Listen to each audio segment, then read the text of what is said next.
잃어버린 자들을 찾으신 하나님이란 제목의 말씀을 전해드리겠습니다. 목동은 왜 99마리를 남겨두고 그 무리를 떠나서 한 마리 양을 찾아 나섰을까요? 자칫 남아있는 양들에게 불이익이 발생할지도 모르는 상황입니다. 어쩌면 99마리의 양이 위험에 처할 수도 있는 상황입니다. 참 효율적이지도 않게 위험천만하게 왜 목동은 이런 결정을 했을까요? 가장 쉽게 할 수 있는 설명은 그 당시 예수님 당시의 목동들은 주로 양의 주인이 따로 있는 그 양들을 받아서 대리로 돌봐주었다는 것입니다. 그래서 혹시 한 마리의 양이라도 문제가 생기면 엄청난 책임을 져야 했기 때문에 목동은 그렇게 했을 것이다 라고 설명하는 방식이죠. 그런데 분명한 사실은 목동이 한 마리 양을 잃어버렸기 때문에, 그래서 그 양을 간절히 찾고 싶었기 때문에 찾아 나섰다는 것입니다. 하나만한 설명을 제가 지금 드리고 있습니다. 한 마리를 잃어버렸고 그 양을 간절히 찾기 원했기 때문에 목동은 찾아 나섰다. 게다가 이렇게 설명을 하고 난 다음 여러분께 제가 동감해 주기를 바라고 있는 그런 상황입니다. 여러분 제 설명에 동의해 주시기 바랍니다. 그런 마음으로 지금 이 말씀 드리고 있는데, 오늘 목사님께서 다 아는 뻔한 대답을 우리한테 말씀하시네. 어저께 잠을 좀 잘 못 주무셨나? 이렇게 생각하실지도 모르겠습니다. 한 마리를 잃어버렸고 그 양을 간절히 찾기 원했기 때문에 목동은 99마리를 두고 한 마리를 찾아 나섰다. 참 뻔한 대답이죠. 그런데 이 뻔한 대답에 모두가 다 깊이 공감하는 것 같지는 않습니다. 우리가 만약에 목동이 그만큼 간절히 양을 찾기를 원했고 그 때문에 찾아 나섰다라는 이 뻔한 대답에 공감을 한다면, 잃어버린 자들을 찾으시는 하나님의 그 자비와 사랑에 대해서 우리는 하나님만큼 깊이는 아니라도 그 마음을 조금 이해할 수 있을 것입니다. 우리는 하나님의 자비와 사랑에 대해서 들어서 압니다. 하나님께서는 사랑이 많으신 분이고 자비로운 분이라는 사실. 그러나 하나님께서 잃어버린 그 한 사람을 향해 가지고 계시는 그 뜨거움을, 그 깊이를 다 헤아리지 못하기 때문에 우리는 깊이, 뜨겁게 그 사실을 머리로는 알지만 가슴 깊이 느끼기가 힘든 것 같습니다. 사랑하는 여러분, 목동이 보이지 않는 양을 찾아 길을 떠나서 숲과 들과 바위 사이사이를 샅샅이 누비고 다녔습니다. 그렇듯이 하나님께서는 지금도 잃어버린 사람을 찾기 위해서 일하고 계십니다. 그들을 샅샅이 숲과 들판과 바위 사이를 누비시면서 찾고 계신다는 것입니다. 자비가 가득하고 사랑이 가득하신 우리의 목자가 되시는 우리 주님께서 지금도 삶의 방향을 잃고 삶의 기쁨과 의미를 상실한 채 살아가는 사람들, 또는 길 잃은 양처럼 하루하루 방황하며 살아가는 그 사람들을 간절히 찾으시기 위해서 노력하고 계신다는 겁니다. 자업자득이라고 탓할 수도 있습니다. 그러게 진작에 목동의 음성을 좀 잘 듣고 따라다니지 왜 오만 길로 가서 길을 헤매고 다른 99마리의 양이 우리의 잘 있는데 한 마리는 왜 자기 마음대로 가서 길을 잃어버리고 자업자득이지 누굴 탓해? 라고 말할 수도 있겠지만, 목동은 그 한 마리를 찾기 위해서 온갖 어려움과 위험을 감수합니다. 두려워하고 있는 그 들판에, 갈 길 몰라온 그 광야에, 바로 거기서 이 양은 목동을 만나게 될 것입니다. 왜냐하면 그 위험천만한 그곳에서 목동은 양을 반드시 찾아낼 것이기 때문에, 주님께서 찾으실 것이니 그들은 잊혀지지 않고 잃어버리지 않을 것입니다. 오늘 성경 말씀을 보니까 예수님 당시에 많은 유대인들은 죄인과 그렇지 않은 사람들을 구분해 놓고 죄인들과는 가까이 하지 않는 것이 하나님의 뜻이라고 생각했던 것 같습니다. 누가복음 15장 1절부터 3절까지의 말씀입니다. 이 비유를 예수님께서 말씀하신 그 상황이 기록이 되어 있습니다. 많은 세리들과 죄인들이 말씀을 들으려고 예수님께 가까이 나왔습니다. 바리새파 사람들과 율법학자들이 수군거리기 시작했습니다. 이 사람이 죄인들을 받아들이고 함께 먹기까지 합니다. 그러자 예수님께서 그들에게 이 비유를 말씀하십니다. 예수님께서는 죄인들을 초청하시고 세리들을 불러서 함께 식사하시면서 하나님 말씀을 전하고 그들로 하여금 삶을 돌이키도록 이렇게 말씀을 하시고자 했는데 이 모습을 본 바리새파 사람들과 율법학자들은 수군거렸습니다. 왜 저 사람은 죄인들과 함께 먹으려고 합니까? 예수님께서 이 비유를 말씀하신 목적입니다. 많은 사람들은 그 당시에 생각하기를 하나님께서 기뻐하시고 좋아하는 사람은 따로 있다. 곧 경건한 사람들, 선을 행하는 사람들, 율법을 잘 알고 지키는 사람들, 그들을 하나님은 사랑하시고 기뻐하신다고 생각했던 것이죠. 반면 병든 자들, 많이 배우지 못한 자들, 인격 형성에 결함을 가진 사람들, 율법을 지키지 못하는 죄인들, 그래서 손가락질 받는 사람들, 그들은 하나님의 인정을 받는 것으로부터는 멀어져 있었고 또 그 때문에 죄인이라고 유대인들은 생각했습니다. 사회가 그들을 불편하게 여겼습니다. 냉대했습니다. 그러니 하나님께서도 그 죄인들, 이런 보잘것없는 사람들을 반기시지 않을 거라고 생각했던 것이죠. 근데 사실 여러분, 하나님께서 우리를 간절히 찾아서 지금 이 자리에 있게 하신 분입니다. 유대인들 또한 마찬가지입니다. 하나님께서 그들을 간절히 찾아서 하나님의 백성으로 만드신 것입니다. 그런데 하나님의 백성이 된 그들이 병든 자들, 많이 배우지 못한 자들, 율법을 지키지 못하는 사람들, 사회가 불편하던 그들을 죄인으로 여기고 가까이 하지 않고 마음으로부터 밀어냈던 것입니다. 우리도 쉽게 그렇게 생각하는 경향이 좀 있습니다. 좀 부담스러운 사람들이 있죠. 여러분께서 살아가시다 보면 나하고 너무 안 맞아 생각이. 뭔가 이게 어떻게 좀 다르고 뭔가 생활하는 방식도 너무 달라. 그래서 뭔가 이게 껄끄럽고 불편한 관계들이 있습니다. 그렇게 자꾸 부딪히다 보면 점점 멀어지게 되고 따돌리게 되고, 만약에 사회가 전부 다 그렇다면 안 그런 몇몇 사람들을 아주 빈번하게 격리시키거나 따돌리는 일들이 발생합니다. 예수님께서는 그 당시 사회가 격리시켜버린 자들을 불러내어서 함께 식사하신 주님이십니다. 그들을 쓰다듬어 주셨습니다. 그들의 친구가 되어 주셨습니다. 그리고 도덕의 이름으로 버림받은 사람들, 정치의 이름으로 따돌림 당하는 사람들, 종교의 이름으로 경계 대상이 되어버린 그런 자들을 예수님께서는 초청하시고 함께 밥 먹고 그들에게 하나님 나라를 전파하셨던 것입니다. 사람들과 사회는 그들을 버렸고 밀어내었고 그들을 죄인으로 단정했지만 예수님은 그렇게 하지 않으셨습니다.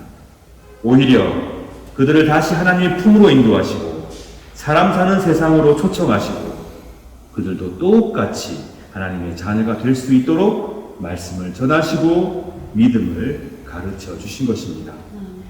오늘 비유도 그러합니다. 양 한 마리 잃어버린 목동이 그 양을 찾기 위해서 온갖 어려움을 감수하듯이 예물로 받은 드라크마를 잃어버린 여인이 그 동전을 찾으려고 온 집안을 사차시 뒤져서 찾아서 잔치를 벌이듯이 하나님께서는 잃어버린 사람들, 그들을 찾으려고 온갖 위협과 어려움을 감수하고 계십니다. 여러분과 저를 찾을 때처럼 온갖 어려움과 위험과 난관을 다 감수하시면서 여러분과 저를 찾아내신 것처럼 하나님께서는 지금도 잃어버린 자들을 찾고 계십니다. 돈으로 환산할 수 없고 효율과 효능으로 판단할 수 없는 큰 가치를 한 사람 한 사람에게 부여하신 하나님께서 바로 우리가 믿고 있는 하나님, 지금도 잃어버린 자를 찾으시는 하나님이십니다. 비유를 자세히 들여다보십시오. 당시 천대받던 목동들, 힘없는 여인들을 통해 하나님의 사랑을 예수님께서는 드러내고 계십니다. 더 멋진 심볼도 있습니다. 왕도 있고 선지자도 있고 제사장도 있습니다. 그러나 예수님께서는 목동과 여인, 인정받지 못하고 아주 보잘것없다고 여겼던 그런 존재들을 통하여 하나님께서 얼마나 잃어버린 자들을 찾고 계시는지를 말씀하고 계십니다. 오해하지 마시기 바랍니다. 그 당시 여인들에 대한 생각이 지금과는 많이 달랐기 때문입니다. 혹자는 이 비유를 들으면서 참 불편하다, 왜 굳이 목동과 여인일까? 라고 생각했을지도 모르겠습니다. 그러나 메시지의 핵심은 이것입니다. 하나님은 자비하시다. 하나님은 그대들이 업신여기고 싫어하는 저들조차도 다시 찾아 회복시키기를 원하신다. 그러니 하나님의 자비하심을 결코 가볍게 여기거나 업신여기지 말아야 한다. 사랑하는 여러분, 이 복된 주일에 곰곰이 한번 자신을 돌아봅시다. 우리는 어떤가 하고 말입니다. 나에게 익숙하고 나의 지적인 수준을 만족시켜주고 내가 지니고 있는 사회적 백그라운드와 상식에 잘 어울릴 만한 사람들, 그들만을 우리는 가까이 하려고 하는지, 우리에게 친근히 대하고 우리를 좋아해주고 나의 모든 것을 이해해주는 그들만을 우리는 가까이 두고 또 그들과 친해지려고만 하고 있는지. 예, 물론 사람들은 자기와 닮은 사람들을 좋아합니다. 비슷한 생각 갖고 있는 사람들을 좋아하죠. 그렇지만 내가 나와 비슷한 생각을 공유하고 있고 나하고 비슷한 언어를 구사할 수 있고 또 나와 생각이 비슷하기 때문에 좋아하는 그것이 당연하다고 하더라도 그것 자체가 곧 나와 다른 환경, 다른 생각, 다른 기호, 다른 문화적 배경, 그런 사람들을 배척해도 된다라는 말은 아닙니다. 우리가 우리에게 비슷한 사람들을 좋아하는 것 자체가 당연하다고 해도, 그렇다고 해도 그것이 우리와 다른 사람들을 배척해도 된다고 하는 말은 될 수가 없습니다. 그것을 정당화하진 않습니다. 우리가 우리하고 다른 사람들을 바라볼 때 불편해도 그 사이에 하나님의 자비와 사랑이, 하나님의 그 자비와 사랑이 숨쉴 수 있는 공간을, 영역을 마련해 놓아야 한다는 것입니다. 우리 교회는 초창기부터 다양성 가운데에 하나됨을 끊임없이 강조해 왔습니다.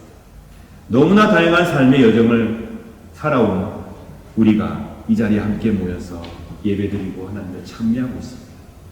성부, 성자, 성령께서 영원 전부터 영원까지 일치와 사랑 가운데 계시듯 너무나 다양한 삶의 가치관과 삶의 경험을 갖고 있는 우리가 이 자리에 모여 있습니다.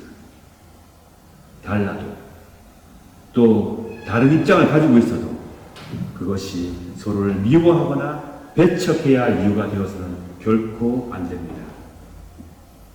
위험천만해 보이고 답답한 마음이 든다고 하더라도 또 그런 여러 가지 상황이 복잡하게 얽혀있는 상황이라고 하더라도 하나님께서는 그 상황 속에서도 잃어버린 자들을 찾고 계십니다. 아주 간절히 열심히 찾고 계십니다. 혹시 여러분이 살아가시는 동안에 내가 몸담고 있는 직장과 학교가 또 세상이 또는 가끔 교회 안에서 너무 위험하다, 복잡하다, 너무 괴롭다라는 마음이 든다고 해서 바로 그곳이 하나님의 자비와 사랑이 실현되어야 할 곳임을 기억하시기를 바랍니다. 혹시 우리는 하나님의 잃어버린 양은 아닌지, 혹시 나는 시기적으로 99마리를 떠나서 한 마리 양처럼 방황하는 그런 시기를 살고 있는 것은 아닌지, 우리 살아가면서 그런 경험을 할 때가 있습니다. 내가 몸담고 있는 공간과 시간이 그런 장소와 시간으로 바뀌어가는 경우도 있습니다. 부분적으로 우리는 그런 아픔을 경험할 때도 있습니다. 어디로 가야 하나? 무엇을 해야 하나? 같이 있어도 외로운 그런 경험을 할 때도 있습니다. 그러나 여러분 스스로가 혹시나 잃어버린 양처럼 외롭고 힘든 순간에 서 있다고 하더라도 결코 당황하거나 괴로워하지 마시기 바랍니다. 바로 그때 그곳이 하나님의 자비를 만나는 곳이 될 것입니다. 왜냐하면 하나님께서는 그런 여러분들을 찾으실 것이기 때문입니다. 혹시 주위에 지쳐있는 모습, 외로워하는 모습, 갈 길 몰라 방황하는 모습으로 살아가는 우리의 이웃들이 있습니까? 하나님께서 그들을 찾고 계십니다. 여러분 그들에게 그 사실을 알려주시기를 부탁드립니다. 그들이 비록 하나님을 발견하지 못하고 하나님으로부터 가까이 가고자 하는 마음조차 갖고 있지 않다고 해도 하나님께서는 그들을 찾고 계시고 그들을 반드시 찾아내실 것입니다. 이 사회가 따돌리고 외롭게 하는 사람이 있을지 몰라도 하나님께서는 그들 또한 반드시 찾아서 회복시키실 것입니다. 그러므로 우리는 하나님을 믿는 교회는 이런 관심을 가져야 합니다.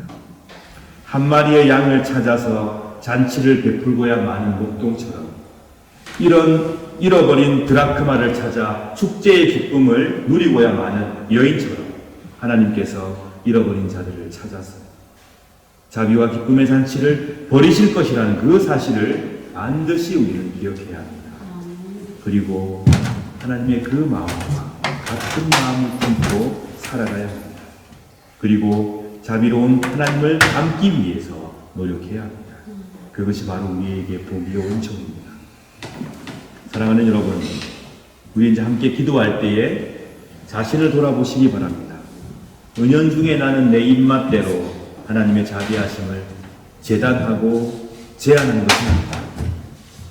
저 사람은 하나님의 은총을 받을 만한 자격이 있지. 저 사람은 아직 멀었어. 내가 볼 때는 많이 배워야 돼. 아직 멀었어. 인생의 쓴맛을 보지 못했어. 우리는 그렇게 말하면서 모든 사람이 하나님의 자비의 대상이어야 할 그 사실을 잊고 산 것은 아닌지 곰곰이 자기 자신을 돌아볼 수 있는 시간이 되길 바랍니다. 그렇게 했다면 회개합시다. 모자라는 그 사람도, 내가 볼 때 많이 부족한 그 자도, 마음에 안 드는 저 정치인도, 악독한 범죄자도 하나님의 자비의 대상이라는 것을 꼭 기억하시기 바랍니다. 하나님께서 그들에게 역사하셔서 회개하고 돌이키게 하시고 선한 양심을 회복케 하시고 하나님의 그 복된 잔치에 참여하게 해주시기를 기도하는 그런 복된 크리스찬이 되시기를 진심으로 축원합니다. 그리고 말로 다할 수 없는 외로움과 어려움이 몰려올 때 정말 갈 길 몰라 방황하고 있을 때 그때에도 나를 찾고 계시는 하나님, 그런 사람들을 찾으시는 주님을 믿고 항상 희망 가운데 기도합니다. 그 희망 가운데 살아가시는 여러분 되시기를 또한 축원합니다. 주님께서 우리들을 찾아주셨고 어려운 상황 속에서 우리를 구해내셨습니다. 내 주위에 있는 안타까운 상황 속에 있는 자들을 우리 주께서 찾아주시고 구해내 주시기를 이 시간 간절히 바라며 함께 묵상의 기도를 드리겠습니다. 기도하실 때에 내 주위에 있는 사람들 가운데 큰 아픔 속에 있는 자들이 기억나시거든 그들을 위해서 기도하여 주시기 바랍니다. 하나님, 그들을 찾아주시옵소서. 그들에게 주의 말씀을 들려주시고 돌이킬 수 있는, 또 주와 함께 회복과 평화 누릴 수 있는 기회를 주십시오. 이런 기도를 바쳐주시기 바랍니다. 그리고 우리 교회를 위해서 봉사하는, 수고하는 많은 분들에게 하나님의 축복이 임하고 우리 교회 자녀들, 청년들, 청소년들을 위해서 기도해 주시기 바랍니다. 또한 이 세상의 평화와 유럽의 평화, 대한민국의 평화를 위하여 기도하여 주십시오. 함께 묵상도 드리겠습니다.